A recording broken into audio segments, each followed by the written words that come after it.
On prie en ton nom. Amen. Je vais vous demander de tourner dans Ésaïe, le chapitre 42, le 42e chapitre d'Ésaïe. Vous avez peut-être déjà entendu l'idée qu'on pourrait appeler ce livre « L'Évangile selon Ésaïe ». C'est parce que ce livre, justement, il contient une explication du salut par la grâce tellement complète. Parce qu'il nous présente Christ au tellement de détails, c'est comme un 5e évangile. Même que, quand on regarde les 4 autres évangiles, si je peux dire, la plus des citations, des prophéties que nous trouvons dans les évangiles se revient d'Ésaïe. Même que la majorité de ces citations, ça vient de ce qui est appelé les cantiques du serviteur. Il y a 4 cantiques dans Ésaïe. Le plus connu, c'est Ésaïe 53. Donc, vous comprenez un peu de quoi que je parle ici. Ce sont des passages poétiques où on nous présente un nouveau personnage, le serviteur de l'Éternel. Nous allons regarder le premier de ces cantiques, le chapitre 42, qui est les versets 1 à 9. Mais comme je vous ai dit aussi tantôt, ces prophéties reviennent dans les évangiles. Et c'est pourquoi je vous demanderai aussi de placer votre doigt dans Matthieu chapitre 12. Matthieu, le chapitre 12. Installez votre doigt là parce que vous allez voir que Matthieu, qui est plus qu'un commentateur, qui était bien instruit, mais qui était un homme inspiré, prend les 4 premiers versets d'Ésaïe, puis nous les cite, mais il fait des petites modifications qui vont vraiment nous aider à mieux comprendre les 4 premiers versets au moins d'Ésaïe 42. Mais peut-être vous posez la question, pourquoi regarder le cantique du serviteur? Je vous dirais que, premièrement et avant toute chose, on se dit chrétien, donc quelle est la meilleure chose à regarder si ce n'est pas Christ lui-même? Et quoi de mieux que de regarder Christ avant son incarnation? Je vous dirais que le passage qui est devant nous, c'est vraiment comme une fleur qui se prépare à s'épanouir dans les évangiles. Plein de petits détails qui sont élaborés dans les évangiles. Et plus, je dirais de façon plus personnelle, c'est parce que depuis presque un an, j'écoute une série de messages expositoires du livre d'Ésaïe. Et qu'il y a quelques mois, je suis arrivé enfin au chapitre 42. Et ce que le pasteur expliquait, comment il présentait le passage, ça a été vraiment comme un baume pour mon cœur. Et je me suis dit, quoi de mieux de présenter à mes frères et sœurs que ce baume-là? C'est un peu comme je dis à Joël, considérez le passage, le message comme un câlin de la part de Dieu. Parce qu'on sait, le Seigneur, il est venu présenter le Père. Donc c'est comme s'il met ses bras autour de nous ce matin, il nous prend très fort et dit, je t'aime en donnant mon Fils. Le passage qui est devant nous pourrait être séparé, ou si je pourrais dire le syllabus, l'esquisse qui est devant nous, ça nous montre déjà que c'est un style poétique parce que c'est 2 cercles qui se complètent et qui sont écrits un par-dessus l'autre. Ce que je veux dire, c'est que les versets 1 à 4 nous présentent le serviteur. Le verset 5, Dieu confirme sa parole. Versets 6 et 7, le serviteur encore nous est présenté. Et enfin, 8 et 9, Dieu encore confirme sa parole. Donc, comme j'ai dit, 2 cercles qui se complètent. Et n'est-ce pas une belle chose, cette idée que Dieu prend le temps de confirmer sa parole? On s'entendrait que Dieu fait juste nous dire, ça va être comme ça, puis c'est tout, que tu le crois ou que tu ne le crois pas. Non, Dieu prend le temps de nous dire, je te le promets, regarde à quel point que tu peux me faire confiance. C'est fort ce que Dieu ferait ça à nous. Et la façon que j'aimerais procéder, c'est vraiment d'y aller un verset à la fois. Donc, on va le lire et je vais chercher à vous expliquer les choses, de regarder un peu dans l'hébreu pour qu'on puisse vraiment saisir qu'est-ce qui nous est présenté dans chacun de ces 9 versets. Considérez un petit peu comme si nous allons faire une excursion. On fait une escalade d'une montagne. On va y aller vraiment falaise par falaise. Et à certaines falaises, on va s'arrêter et on va contempler le beau paysage que Dieu nous montre. Pour ensuite continuer et se rendre au sommet, le summum, la conclusion de ce cantique. Et donc, on commence avec le verset 1. « Voici mon serviteur que je soutiendrai, mon élu en qui mon âme prend plaisir. J'ai mis mon esprit sur lui, il annoncera la justice aux nations. » Et tout de suite, en partant dans cette première partie, cette introduction, on voit, comme je vous le disais, cette fleur qui s'épanouit. Il y a plein des énoncés ici qu'on voit se réaliser en détail dans les évangiles. Et donc, il faut vraiment prendre le temps et le décortiquer. On commence avec juste le premier mot, « voici ». Comprenez qu'ici, ce qu'on a, c'est une expression en hébreu qui est vraiment remplie d'émotions et qui même démontre une idée de surprise. C'est le fait que Dieu est en train de crier « Hey! J'ai besoin de votre attention ici, j'ai quelqu'un à vous montrer. » Mon serviteur. Un peu comme le mot doulos en grec, le mot hébreu ici, ça parle d'un esclave, quelqu'un qui appartient au maître, quelqu'un qui fait tout ce que le maître lui dit. C'est un peu pour ça des passages comme ceci qui confondent les religions.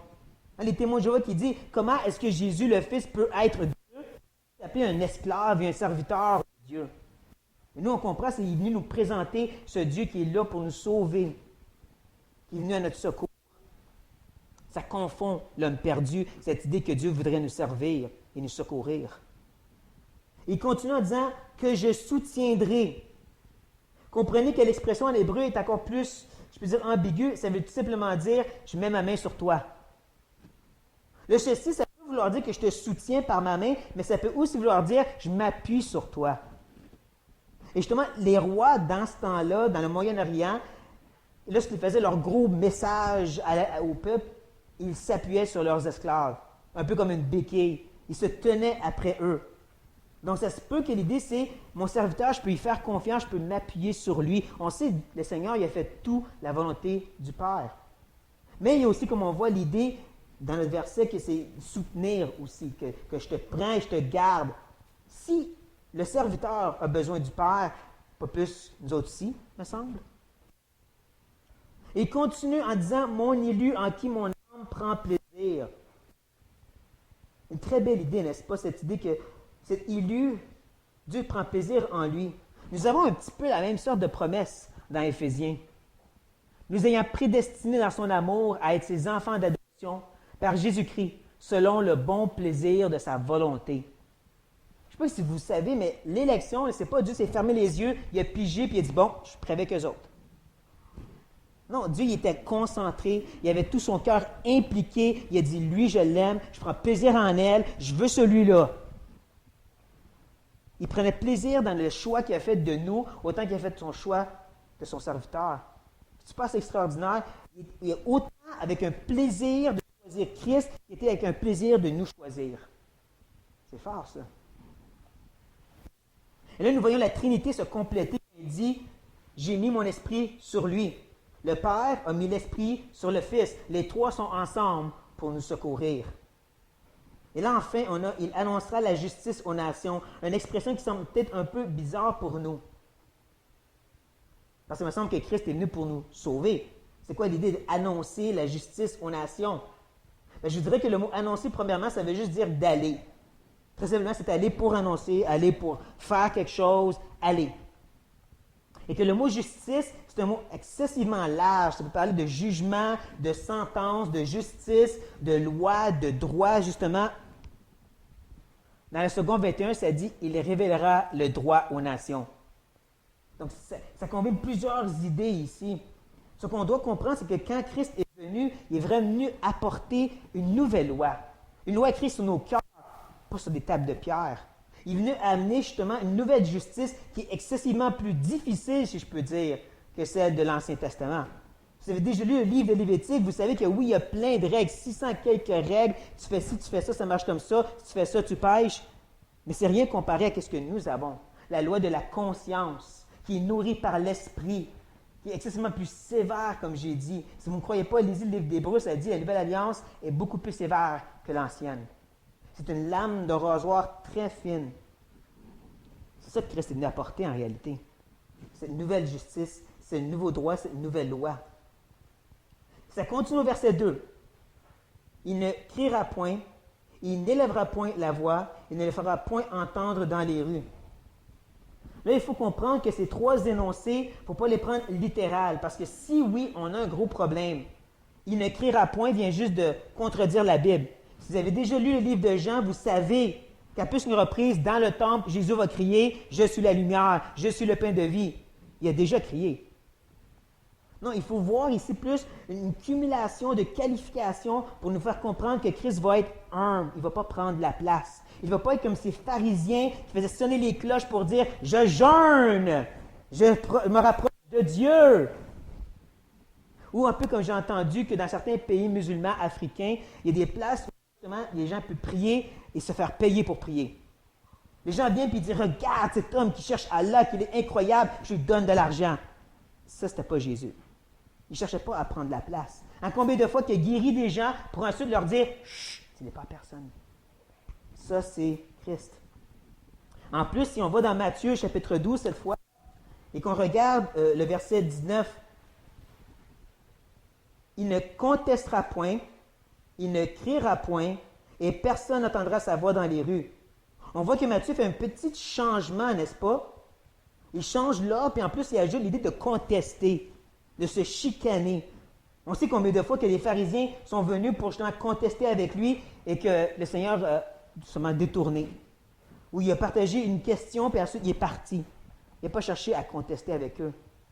Et je ne sais pas si vous le savez, mais dans le temps du Seigneur, dans le temps de Paul, un des divertissements les plus reconnus, c'était justement des débats publics. Tu vas voir, les philosophes se chicanaient entre eux. C'était pas Christ. Il n'a pas pris l'attention comme ça. Et cette dernière expression dans le verset 2, il ne fera point entendre dans les rues, en parlant de sa voix. Certains ont dit, je ne sais pas à quel point c'est vrai, que l'image derrière ça, c'est tu es dans la rue, puis tu l'entends crier à l'intérieur de sa maison. Ça, c'est vraiment quelqu'un qui prend de la place. Ça, c'est quelqu'un qui veut se faire entendre, si tu l'entends dans sa maison crier. Ça encore, ce n'était pas Christ. Et je peux m'empêcher ici de dire, si on regarde à l'exemple du serviteur, lorsque nous partageons, est-ce que c'est vraiment dans le but d'encourager? Est-ce que c'est vraiment dans le but d'édifier, dans le but de glorifier Dieu, ou c'est pour avoir l'attention sur nous?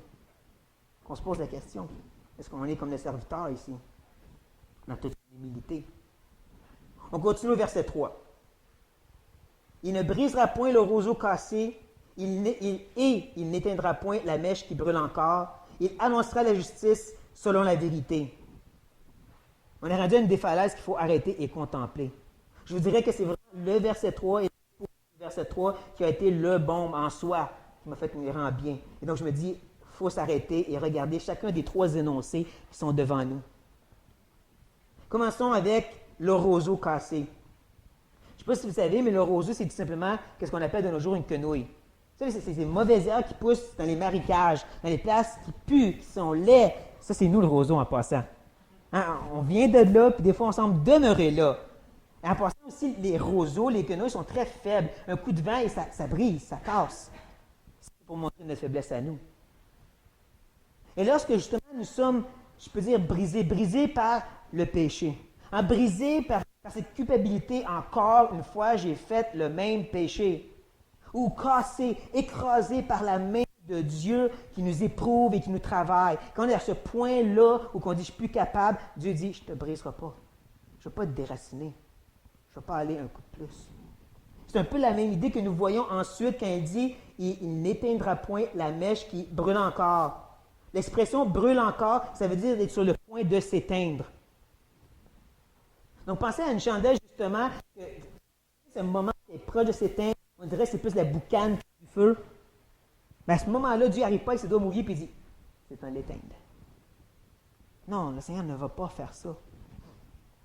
Lorsqu'on est à ce moment dans notre vie où on dit « je commence à remettre en question ma foi, je suis en train de douter », Dieu ne va pas venir avec un air sévère et dire « hey, arrête de douter ». Lorsqu'on est dans ce moment où on se sent écrasé et qu'on dit « je ne suis plus capable, Seigneur, d'être éprouvé comme ça, je ne suis plus capable », il ne va pas venir à nous avec une air très froide et dire « tu dois être changé, arrête de chialer ». Il n'est pas cet instructeur qui fait nous crier après qu'on est à terre « debout, il faut que ça continue ». Ça, ce n'est pas le Seigneur. Ça, ce n'est pas le serviteur de l'Éternel qui nous est présenté ici. Si ce n'est pas le serviteur, j'aimerais dire encore une fois, n'est-ce pas qu'on devrait suivre son exemple? Quand des fois, dans nos bonnes intentions, on finit avec nos grosses bottes par piétiner les roseaux cassés. On finit par justement éteindre ces mèches presque éteindues. Faisons attention dans nos efforts d'encourager ou même de reprendre. Mais vous devez comprendre que ce n'est pas juste négatif, qu'est-ce qu'on voit dans le verset 3. Ce n'est pas juste « je ne briserai point » ou « je n'éteindrai point ». Il y a aussi un aspect positif caché dans le verset 3. J'aimerais vous le montrer par Ésaïe 57. Regardez premièrement les versets 15 à 17. « Car ainsi parle le Très-Haut, dont la demeure est éternelle, et dont le nom est saint. J'habite dans les lieux élevés et dans la sainteté. Mais je suis avec l'homme contrit et humilié, afin de ranimer les esprits humiliés, afin de ranimer les cœurs contrits. Je ne veux pas contester à toujours, ni garder une éternelle colère, quand devant moi tombent en défaillance les esprits et les âmes que j'ai faites. Ça, c'est moi des fois. À cause de son avidité coupable, je me suis irrité et je l'ai frappé. Ça aussi, c'est moi. Je me suis caché dans mon indignation et le rebelle a suivi le chemin de son cœur. Moi, c'est la fin. C'est le verset 17 qui est le plus triste. Il y a des moments où Dieu nous frappe de la verge, hein, il nous corrige. Puis ensuite, il arrête, il se tasse, et c'est à ce moment-là qu'on dit, bon, je peux continuer mon mal. N'est-ce pas? C'est au moment où que notre cœur méchant, il dit, maintenant que Dieu a enlevé un peu sa main, la méchanceté se ressort. On ne peut pas être le seul d'avoir un cœur aussi rebelle. Mais Dieu, qu'est-ce qu'il dit au verset 18? C'est, j'ai vu ses voix.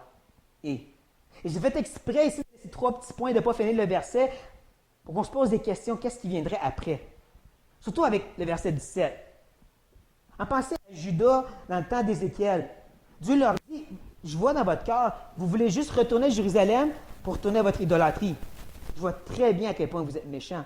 Et donc, quand il dit, j'ai vu ses voix, je vois que dans leur cœur, tout ce qu'ils voulaient, c'est de pouvoir retourner à leur rébellion. Je vois à quel point que tout ce que tu veux faire, c'est de pécher, et je suis dégoûté. Et je suis fâché. Et je vais te frapper, et ça va mal aller. Non, voici qu'est-ce qu'il dit.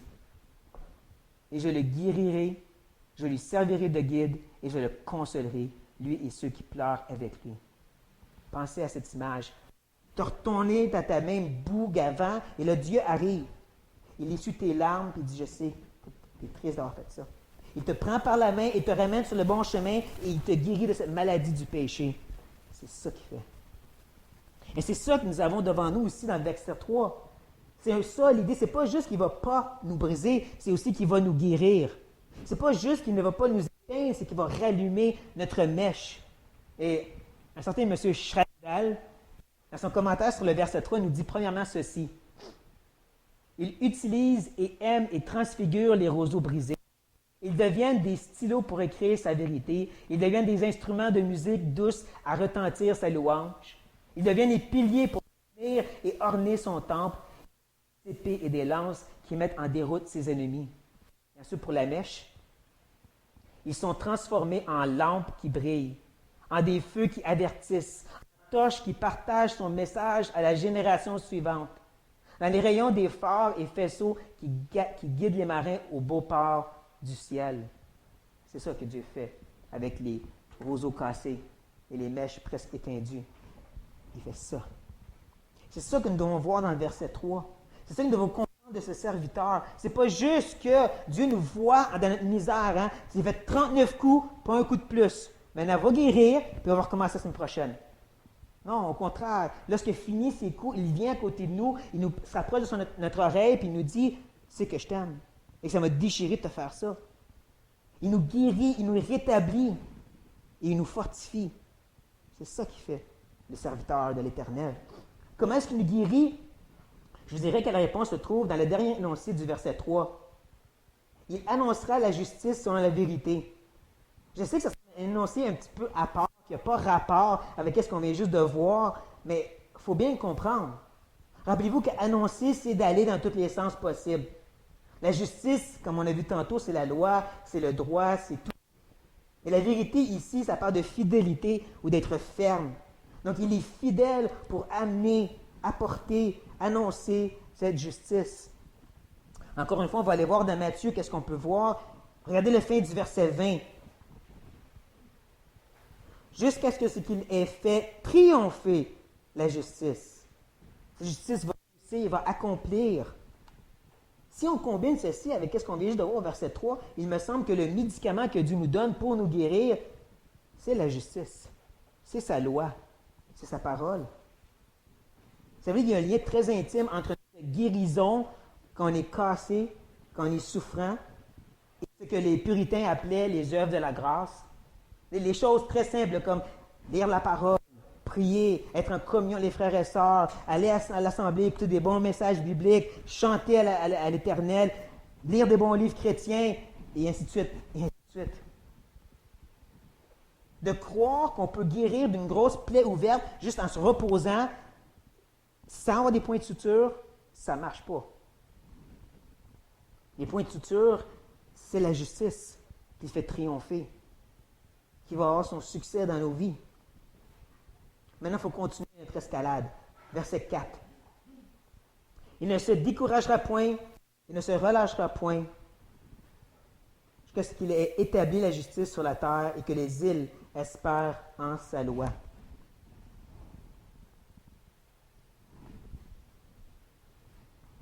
Je vous dirais que nous avons encore devant nous une occasion de pouvoir voir la poésie juive en action. Ce qui est appelé un chiasme, ou est-ce qu'on a un AB-AB.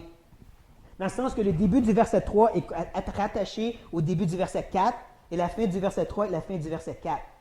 Ça ne va pas aussi bien dans la 1910 ou ni dans la Bible, mais si vous avez une nouvelle Bible seconde ou si vous avez la Sommeur, vous allez voir ceci au verset 3. Il ne brisera pas le qui se ploie et ne n'éteindra pas la flamme qui faiblit. Gardez en note ces deux mots que j'ai soulignés. Et maintenant, regardez le verset 4 dans la Sommeur. Il ne faiblira pas, il ne ploiera pas. C'est parce qu'en hébreu, c'est les mêmes mots qui sont utilisés dans les deux versets. Donc, pour nous, là, quand on regarde le verset 4 et qu'on va au début, il ne se découragera point. Le mot décourager, c'est exactement le même que brûle encore ou proche de s'éteindre, comme je vous ai dit. Et c'est la même chose avec, ensuite, il ne se relâchera point du verset 4. Se relâcher, c'est le même que d'être cassé, le roseau cassé. Donc, nous voyons cette idée que non seulement le Messie, il compatise avec nous, mais il a aussi la capacité de nous aider parce que lui, il ne casse pas. Lui, il ne s'éteint point. Lui, il ne brise point. Lui, il peut continuer. Et comme je l'ai dit aussi, la fin du verset 3, il annonce la justice sur la vérité. Il est rattaché à la fin du verset 4, jusqu'à ce qu'il ait établi la justice sur la terre. Et ensuite, ça dit que les îles espèrent en sa loi. On voit justement, encore une fois, le bienfait de sa loi, qui est le même mot que justice, que droit. Et si on regarde dans Matthieu 12 pour la dernière fois, donc après ça, vous pouvez enlever votre doigt, regardez le verset 21. Et les nations espéreront en son nom. C'est ça le petit ajout que Matthieu nous donne sous l'inspiration du Saint-Esprit. En son nom, en sa loi. De dissocier, de détacher Dieu de sa loi, de sa justice, c'est devenir légaliste et formaliste. En réalité, la loi, c'est une représentation du cœur de Dieu. Ça, c'est qui je suis, c'est comment je me sens, c'est ce que je veux. Et c'est pour notre espérance. C'est pour notre bien. C'est pour ça, comme depuis tantôt, depuis le verset 1, je vous dis que cette justice, c'est ça notre nouvelle alliance, c'est ça notre bienfait, c'est ça notre guérison, c'est ça notre espérance. Et quand ça parle des îles à la fin du verset 4, je pense que vous comprenez que pour les Juifs, les îles, c'est à les extrémités, c'est à la fin du monde. Et donc, ça parle de vraiment tout le monde va avoir cette espérance dans cette justice. Que ce n'est pas juste pour le peuple des Juifs, mais c'est pour toutes les nations, les peuples, les gentils. Au qu'on a appris en hébreu, c'est les goïm, ces gens ici. C'est nous. À part si vous êtes une descendance juive, les nations, c'est vous. C'était nous, cette espérance. Et c'est là qu'on arrive au fait que Dieu va, comme j'ai dit, confirmer sa parole. Mais il ne va pas le dire en levant la main et dire « Je le jure, je le promets ». Regardez comment il va le faire au verset 5. « Ainsi parle Dieu, l'Éternel, qui a créé les cieux et qui les a déployés, qui a étendu la terre et ses productions, qui a donné la respiration à ceux qui, le peuple, et le souffle à ceux qui y marchent. » Comment est-ce que Dieu confirme sa parole en présentant sa personne? Puis il dit, vous pouvez me faire confiance, regardez qui je suis. Quand il dit au début, ainsi parle Dieu l'Éternel, il est en train de dire, c'est moi là, qui vous fais ces promesses-là des versets 1 à 4. Ces choses que le serviteur va faire, là, c'est moi qui le promets, et moi qui je suis le Créateur. Je suis celui qui, par sa parole, a tout créé, qui a déployé les cieux et qui a installé chaque étoile, chaque planète, partout où est-ce qu'ils sont maintenant. Je suis celui qui a créé la terre et même je suis celui qui est intimement connecté à tout ce qui se passe sur ma création. Je suis non seulement celui qui a créé l'être humain et le système reproducteur, mais je suis celui qui donne la vie à chaque enfant dans chaque ventre de chaque femme. Donc, vous pouvez me faire confiance. Quand je vous dis en détail qu'est-ce que mon serviteur va faire, je suis le Dieu du détail. Confiance. Maintenant, il va continuer à nous présenter le serviteur au verset 6. Moi, l'Éternel, je t'ai appelé pour le salut, et je te prendrai par la main. Je te guérirai et je t'établirai pour être alliance avec le peuple, pour être la lumière des nations. Il y a un petit changement face à la façon que le Seigneur s'adresse ici maintenant pour le serviteur, comparé à avant. Je me demande si vous l'avez vu. Dans les versets 1 à 4, il nous parlait à nous, les lecteurs, à propos de son serviteur. Dans les versets 6 et 7, il s'adresse au serviteur maintenant, en lui disant justement, je t'ai établi. Je t'ai établi pour le salut. Il y a encore ici le même mot pour justice en passant, justice, loi ou ainsi de suite. Donc, on comprend l'idée que la justice et le salut sont intimement connectés ensemble. De dissocier, de séparer l'idée de marcher dans la sainteté et le salut, c'est un autre salut. Faites attention. Ensuite, on voit qu'il va le prendre par la main. Ce n'est pas exactement le même énoncé qu'on a vu au verset 1. Si vous vous rappelez que je soutiendrai, je mets ma main sur lui, ce n'est pas la même chose ici.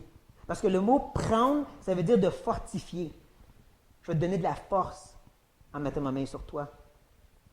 C'est la même expression que nous retrouvons dans Isaïe 45, lorsque nous prenons un autre serviteur, Cyrus, ce roi des Mèdes et des Perses, et qui lui dit justement « Je t'ai pris par la main, je t'ai donné de la force, je t'ai rendu capable de conquérir et de devenir un empire. »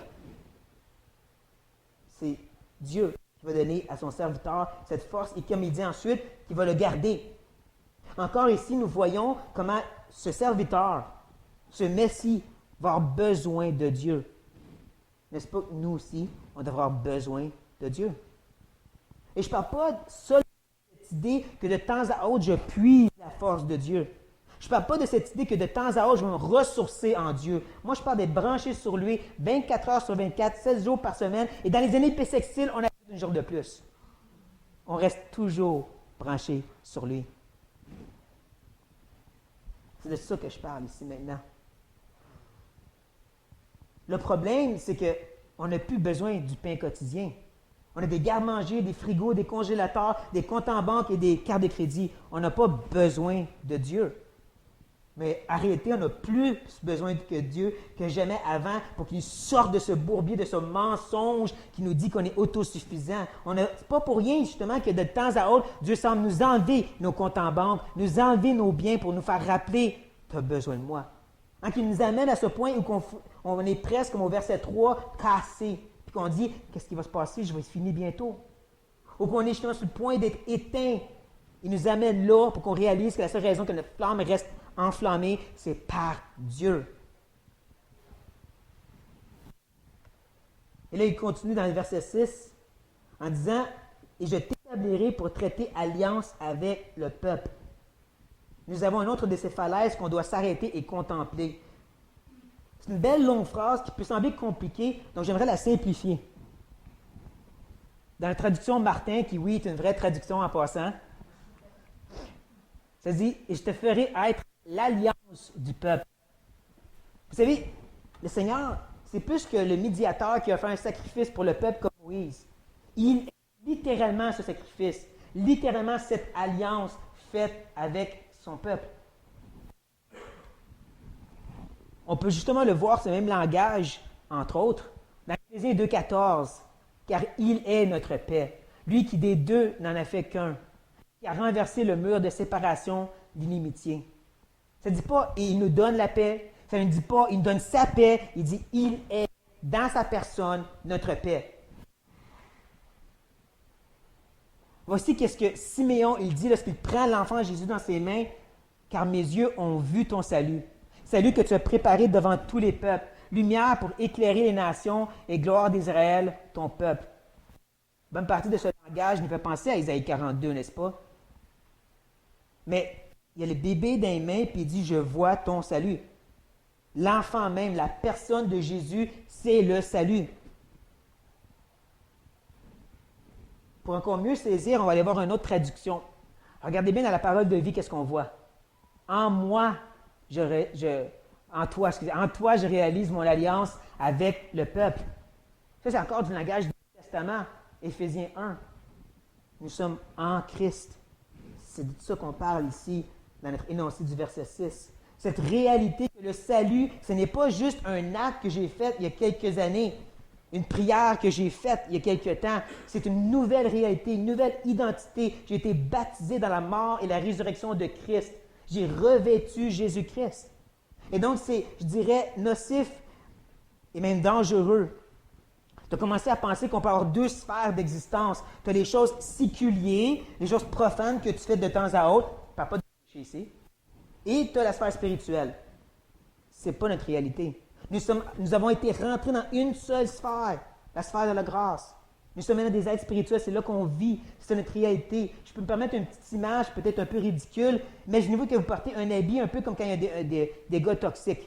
Si tu enlèves le masque, tu meurs. Et cette nouvelle habit, en passant, elle est comme agreffée après notre corps. Si qui nous sommes, on ne peut plus l'enlever. C'est ça qu'on est en train de parler ici. C'est ça la nouvelle alliance. C'est le fait qu'on est mis en Christ. Et c'est ça notre vie maintenant. J'aimerais vous partager un petit quelque chose que j'ai lu dernièrement, que je suis encore en train de méditer parce que c'est quand même assez complexe. Mais vous savez, le lien le plus proche, le plus intime entre moi et qui que ce soit d'autre, incluant ma propre femme, ce n'est pas un lien direct, mais ça passe par Christ. Ça monte et ça redescend, et vice-versa.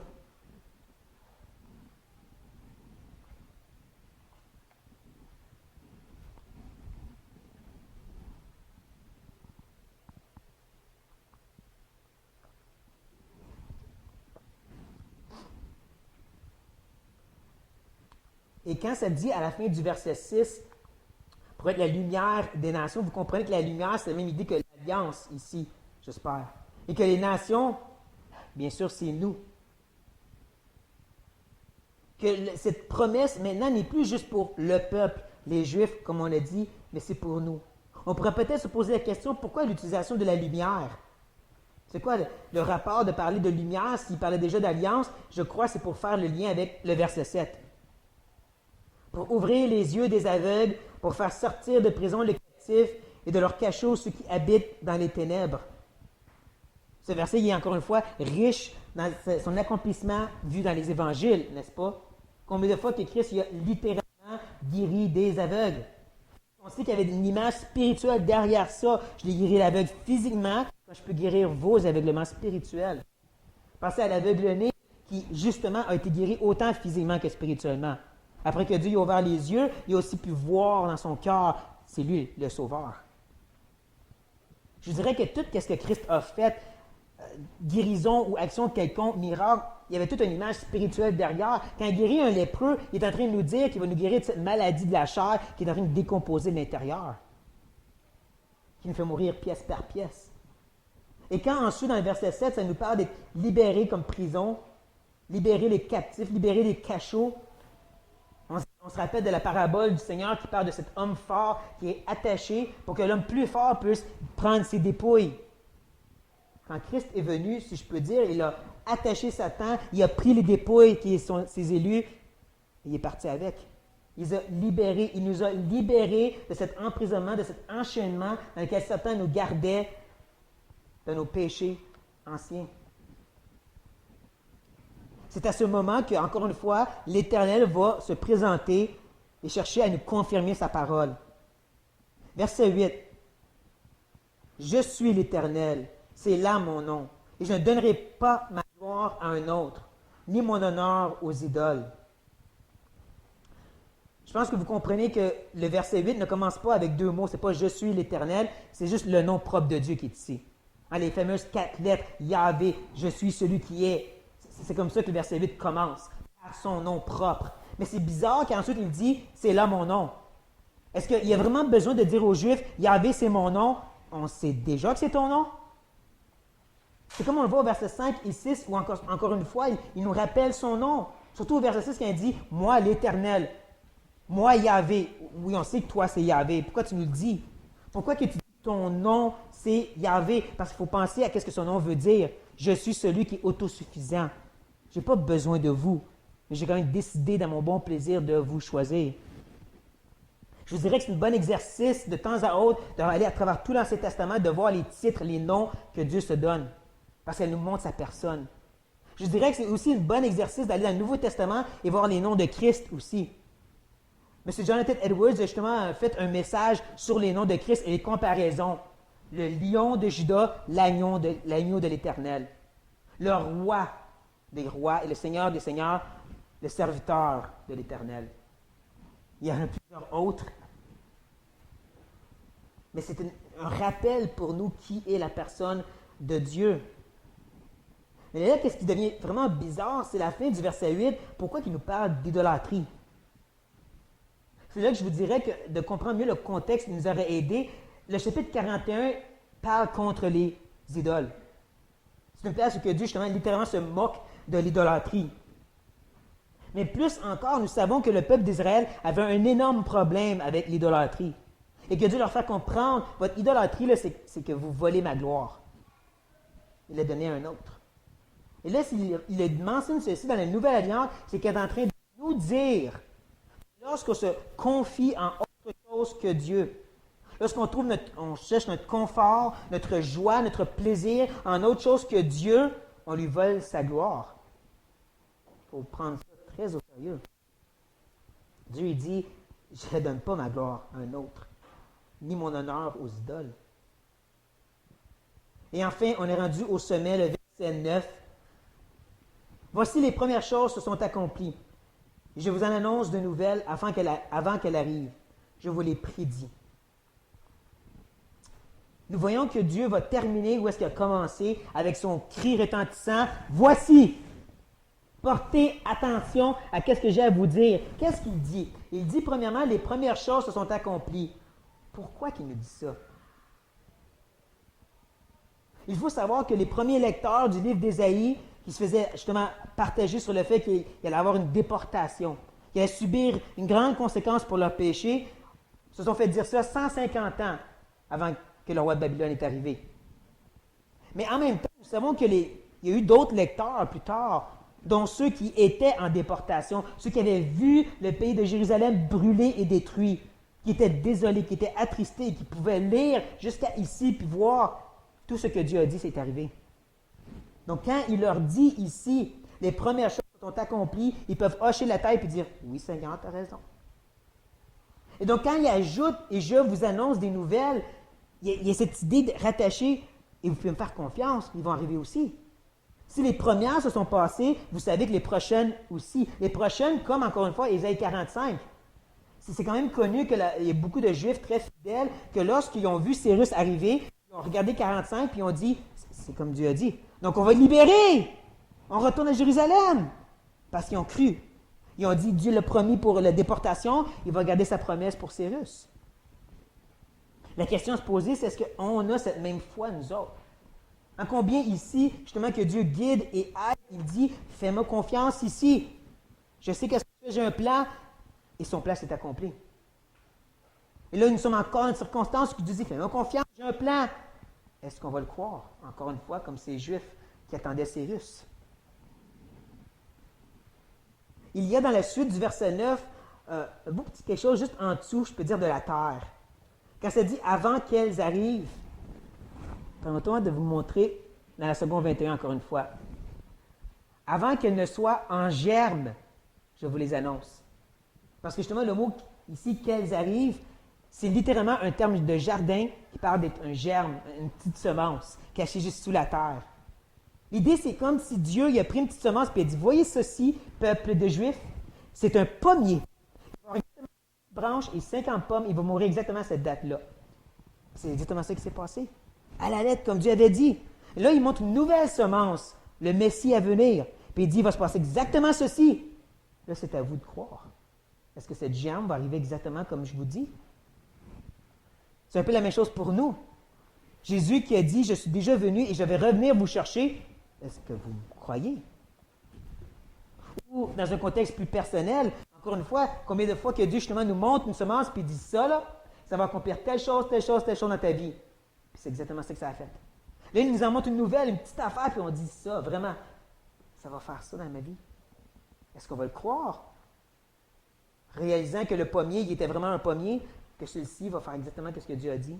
Cette petite affaire-là, cette petite germe, est-ce qu'on lui fait confiance? Et donc, si je peux me permettre en conclusion, maintenant que nous sommes sur le sommet de la montagne, il faut faire 3 contemplations. Prenons le temps, premièrement, de revenir en Christ, de nous rappeler justement c'est quoi d'être en Christ. Paul, dans Éphésiens 1, chapitre 1, les versets 1 à 14, nous parle de cette réalité d'être en Christ et il termine le tout avec cette prière que Dieu ouvre les yeux de leur cœur. Oui, c'est pour qu'ils voient l'amour de Dieu, mais l'amour de Dieu se voit en quoi? Dans les versets 1 à 14, du fait que vous avez été mis en Christ. En d'autres mots, on pourrait dire que Paul, ce qu'il est en train de prier, c'est que Dieu vous ouvre les yeux, vous réalisez que vous êtes dans une combinaison de protection, que c'est votre nouvelle chair maintenant. Vous pouvez vraiment réaliser que vous êtes en Christ. Et donc, contemplons, réalisons c'est quoi notre nouvelle identité. Il n'y a pas de relation, il n'y a pas d'action, il n'y a pas d'activité à l'extérieur de Christ. C'est votre nouvelle identité. Une que Dieu a faite pour vous dans son bon plaisir, avec joie, avec plaisir. Il vous regarde et même si vous imaginez les plus laides bouts possibles, il dit non, moi je vois Christ. Puis tu es beau comme tu es. Et je suis content de t'avoir mis en Christ parce que là on est en relation. Si maintenant on nous permet de retirer de Christ, et je sais qu'il ne faut pas le faire, mais on sort de Christ pour un instant quand même pour contempler le serviteur de l'Éternel, contempler cet esclave sur qui Dieu pouvait s'appuyer, comme j'ai dit tantôt. Est-ce que Dieu peut se confier en nous? Mais encore plus, celui qui avait besoin de Dieu pour le soutenir, pour le garder, pour le prendre par la main. Est-ce qu'on réalise notre besoin de Dieu? Est-ce que notre prière à chaque matin, c'est Dieu, j'ai besoin de toi, encore une fois? Ou est-ce qu'on attend que ça va vraiment mal pour dire, là, Dieu, j'ai besoin de toi, encore une fois? Est-ce qu'on regarde à son exemple la façon que lui a traité les roseaux cassés, qui a traité les mèches presque éteindues et qu'on suit son exemple? Moi, j'ose dire, gare à quiconque des frères et sœurs qui venaient être la cause pour éteindre les mignons. La cause d'avoir cassé et brisé le roseau qui était déjà craqué. Gare à cette personne. Tu n'es pas en train de suivre l'exemple du serviteur. Et finalement, on va reculer un peu plus. J'espère qu'on ne tombera pas en bas. Mais on va contempler le Créateur. Celui qui a tout fait. Celui qui a créé la machine de l'existence même et que ses empreintes sont sur chaque détail de ce qui se passe. Dans chacune de nos vies, dans chaque situation, ses empreintes sont dessus ces choses. Et ce même Créateur s'est présenté à son peuple comme Yahvé, celui qui est. Et il se présente à nous comme un Père céleste. Donc quand au verset 6, il dit « Moi l'Éternel », c'est comme s'il nous dit « Moi, ton Père céleste ». Quand il dit au verset 8, « Je suis l'Éternel », c'est comme s'il nous dit « Je suis ton Papa céleste ». Et combien de fois je t'ai fait des promesses que j'ai gardées? Combien de fois je t'ai dit, quand tu pleures et ton cœur est déchiré, le mien l'est aussi. Tu peux me faire confiance encore cette fois. Donc en contemplant, est-ce qu'on réalise qui est ce Papa céleste? Est-ce qu'on regarde à l'exemple de Christ? Et surtout, est-ce qu'on saisit la réalité qu'on est en Christ? Terminons par la prière.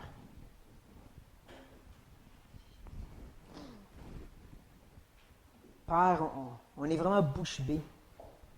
Si vraiment on y pense comme il faut à cette réalité de ce qui nous est présenté dans le chapitre 42, cette promesse de cette nouvelle alliance qui est en Christ, cette idée qu'on ne sera plus jugé selon nos péchés, mais en réalité que tu nous as mis en Christ pour notre protection, tu nous as mis en Christ pour que maintenant ta relation avec nous soit parfaite. Si vraiment on s'arrêterait à chaque moment, les plus difficiles comme les plus incroyables, et qu'on réaliserait cette nouvelle identité, on te louerait sans cesse.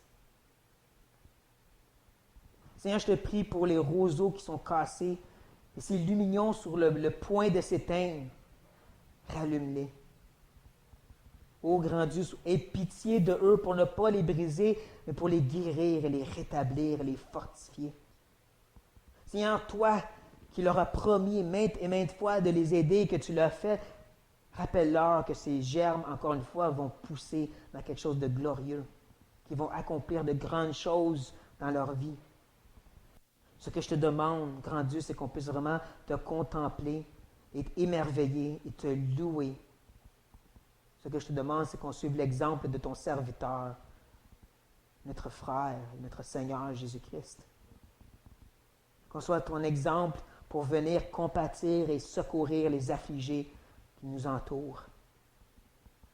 Et que tu puisses compter sur nous, t'appuyer sur nous, Seigneur. On s'abandonne en toi, grand Dieu, et demandons ces choses par le nom de Christ.